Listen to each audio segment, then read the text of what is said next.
வணக்கம். பரபரப்பு மீடியாவின் செய்திகளுக்காக நான் ஹரிணி.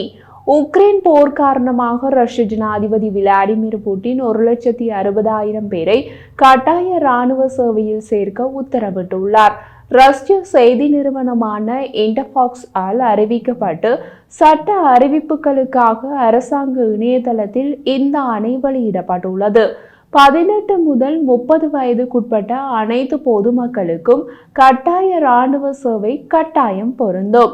ஏப்ரல் முதல் ஜூலை வரையிலான காலப்பகுதியில் 1,60,000 பேர் கட்டாய இராணுவ சேவையில் இராணுவத்தில் இணைந்து கொள்ளப்படுவார்கள். துருப்புக்கள், மாலுமிகள், சார்ஜென்ட்கள் மற்றும் ஆணையிடப்படாத அதிகாரிகள் யாருடைய கட்டாய இராணுவ சேவை காலாவதியாகும் போது அவர்கள் இராணுவ சேவையிலிருந்து விடுவிக்கப்படுவார்கள் என்றும் அதிகாரப்பூர்வமாக அறிக்கை கூறுகிறது. கட்டாய இராணுவ சேவை காலாவதியாகும் போது அவர்கள் உயிருடன் இருந்தால் இராணுவ சேவையிலிருந்து விடுவிக்கப்படுவார்கள் என்ற வார்த்தை அறிவிப்பில் இல்லை. இருப்பினும் நடைமுறை அதுதான். கடந்த காலத்தில் கட்டாய இராணுவ சேவையில் இணைக்கப்பட்ட ஆயிரக்கணக்கானவர்கள் போதிய பயிற்சி இல்லாமல் போர் முனைக்கு அனுப்பப்பட்டதில் பெரும்பாலானவர்கள் போர் முனையிலிருந்து உயிருடன் திரும்பவில்லை. ரஷ்ய இராணுவம் பாரம்பரியமாக 1 வருடத்திற்கு 2 முறை கட்டாய இராணுவ சேவையில் ஆட்களை இராணுவத்தில் சேர்க்கிறது. ஒரு முறை வசந்த காலத்தில் மற்றும் மீண்டும் இலையுதிர் காலத்தில் இராணுவத்தில் இணைய கட்டாயப்படுத்தப்படுகிறது. கடந்த ஆண்டு அக்டோபர் முதல் டிசம்பர் வரையிலான இலையுதிர் கட்டாய ஆட்சேர்ப்பு 1 வருட இராணுவ சேவைக்காக 1,33,000 ஆட்களை இராணுவத்திற்கு அனுப்பியது. கடந்த ஆண்டு அக்டோபர் முதல் டிசம்பர் வரையிலான இலையுதிர் கால கட்டாய ஆட்சேர்ப்பு 1 வருட இராணுவ சேவைக்காக 1,33,000 ஆட்களை இராணுவத்திற்கு அனுப்பியது. கடந்த ஆண்டு ஜனவரி மாதம் புட்டின் இராணுவத்தில் சேர்வதற்கான அதிகபட்ச வயதை 27 30 உயர்த்தும் சட்டத்தில் கையெழுத்திட்டார். கடந்த ஆண்டு டிசம்பரிலிருந்து ரஷ்யாவின் ஆயுத படைகளில் பணியாளர்களின் எண்ணிக்கை கிட்டத்தட்ட 2.4 மில்லியனாக அதிகரித்துள்ளதாகவும் அதில் 1.5 மில்லியன் பேர் இராணுவ துருப்புகள் என்றும் ரஷ்ய ஊடகங்கள் செய்தி வெளியிட்டுள்ளன. ரஷ்ய படைகள் உக்ரைனில் கடந்த காலங்களில் மெதுவாக பிராந்திய இடங்களை கைப்பற்றின. ஆனால் அது ஒரு செலவில் வந்தது. பிரிட்டிஷ் இராணுவ உளவுத்துறையின் சமீபகால மதிப்பீடு மற்றும் உக்ரைனின் ஆயுத படைகளின் பொது பணியாளர்களின் புள்ளி விபரங்களின்படி போரின் தொடக்கத்திலிருந்து 7,68,000 ரஷ்ய துருப்புக்கள் இழக்கப்பட்டுள்ளனர். அவர்களில் இறந்தவர்கள், காயமடைந்தவர்கள், காணாமல் போனவர்கள் மற்றும் கைப்பற்றப்பட்டவர்கள் என்று அனைவரும் அடங்குகின்றனர். புள்ளி விபரங்கள் கொல்லப்பட்டவர்கள் அல்லது காயமடைந்தவர்கள் என்று தனித்தனியாக குறிப்பிடவில்லை. உக்ரேனிய பொது பணியாளர்களின் கூற்றுப்படி கடந்த நவம்பர் மற்றும் டிசம்பரில் மிகவும் குறிப்பிடத்தக்க எண்ணிக்கையான இழப்புகள் ஏற்பட்டன. நவம்பரில் தினசரி அதிகபட்சமாக 2030 ரஷ்ய துருப்புக்கள் இழக்கப்பட்டனர். 2022 ஆண்டு ரஷ்யாவின் முழு அளவிலான படையெடுப்பின் தொடக்கத்திலிருந்து தினசரி இழப்பு எண்ணிக்கை கடந்த நவம்பரில் தான் மிக அதிகம். டிசம்பர் தொடக்கத்தில் உக்ரைன் ஜனாதிபதி ஜெலன்ஸ்கி போர் தொடங்கியதிலிருந்து போர்க்களத்தில் 43,000 துருப்புக்களை உக்ரைன் இழந்ததாக கூறினார். ரஷ்ய ஜனாதிபதி புட்டின் மீது தாம் மிகவும் கோபமாக இருப்பதாக ஜனாதிபதி டொனால்ட் ட்ரம்பின் கருத்துக்கு கிரெம்ளின் பதிலளித்தது. உக்ரைன், ரஷ்யா ஆகிய இரு நாடுகளும் அமைதி ஒப்பந்தத்தை நோக்கி செயற்படும் போது உக்ரைனை தற்காலிக நிர்வாகத்தின் கீழ் வைப்பது குறித்த புட்டினின் நிலைப்பாட்டை ட்ரம்ப் குறிப்பிட்டோ அது தம்மை மிகவும் கோபப்படுத்தியது என்று ட்ரம்ப் கூறினார்.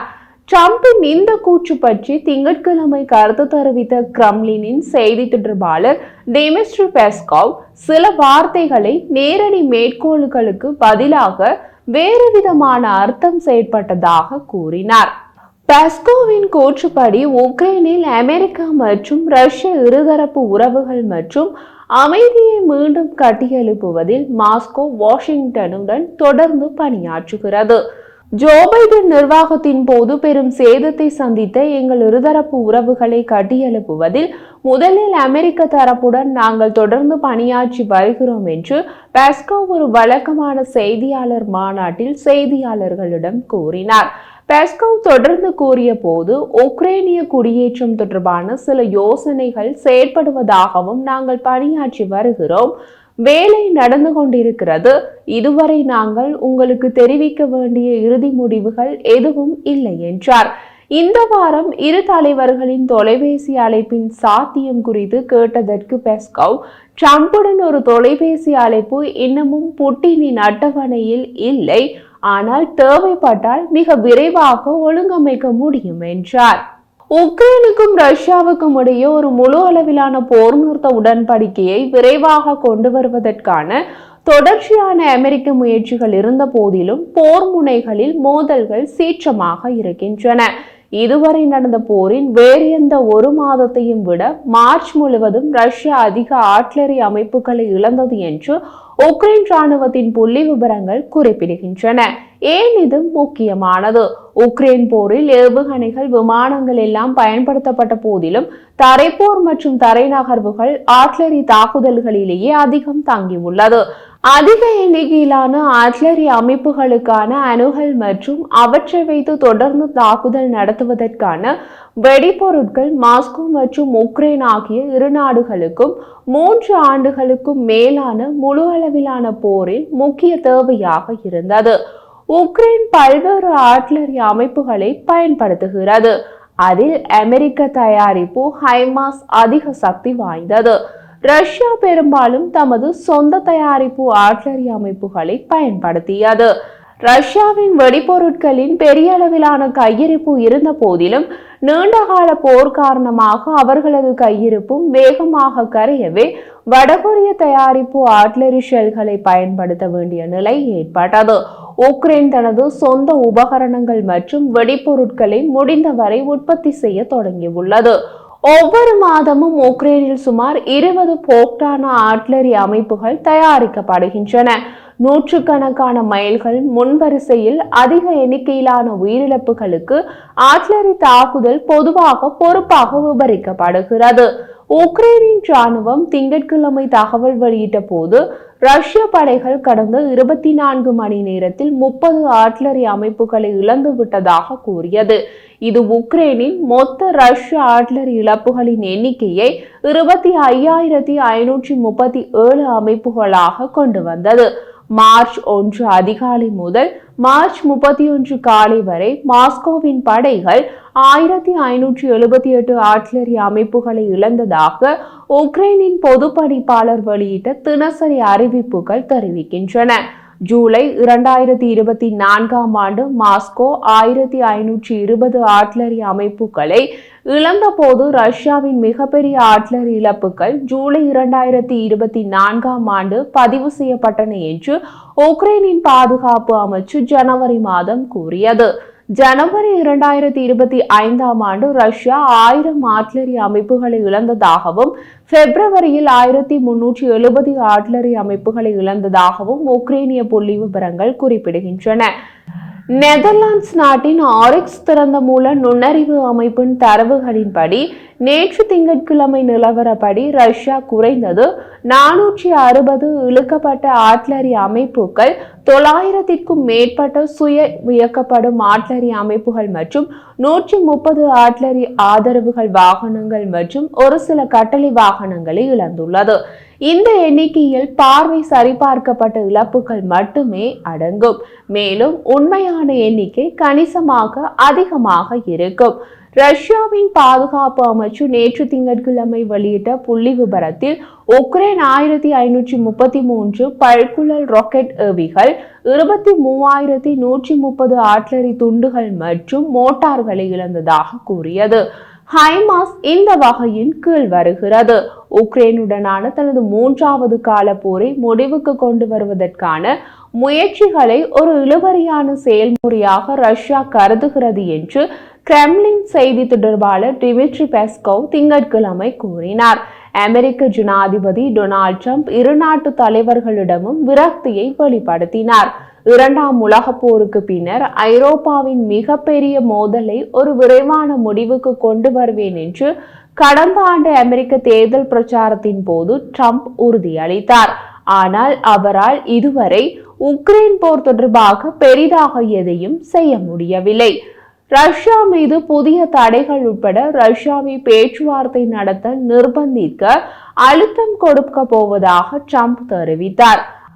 ஐரோப்பிய ஒன்றியத்தின் வெளியுறவு கொள்கை தலைவர் காஜா கல்லாஸ் நேற்று திங்கட்கிழமை மாட்ரிட்டில் நடந்த சில உயர்மட்ட ராஜதந்திரிகளின் கூட்டத்தில் அதே கருப்பொருளை தேர்ந்தெடுத்தார்.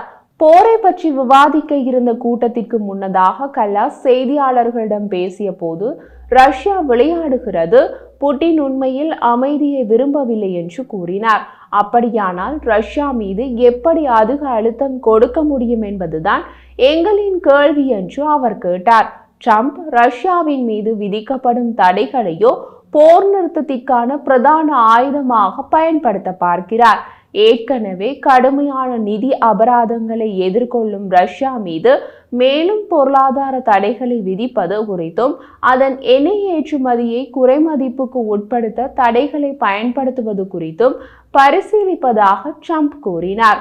ட்ரம்பின் அந்த ஆயுதம் புட்டினிடம் எடுபடுமா என்பது தெரியவில்லை. ஆனால் இன்று வரை எடுபடவில்லை.